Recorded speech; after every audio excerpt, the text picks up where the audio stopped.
Hello friends, welcome back to my new video guys and my YouTube channel. Today friends we are going to cover lava phone hotspot enable setting friends. How can we enable guys hotspot setting in our lava phone? In this video guys I will show you guys.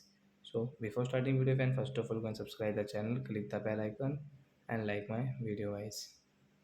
So first of all guys we will turn on our phone setting to enable hotspot setting.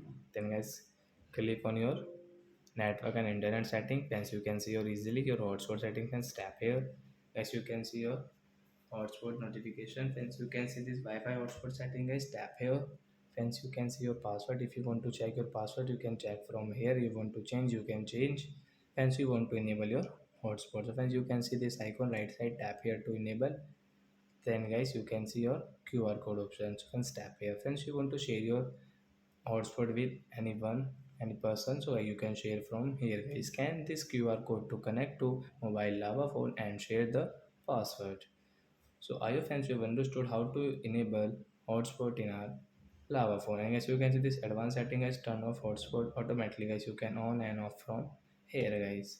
So like that guys, you can enable your hotspot setting and guys you can use in your lava phone. So that's it guys. Thanks for watching the video guys. We will meet on next video with new topic. Before going, please go and like the video, subscribe the channel. Bye bye friends.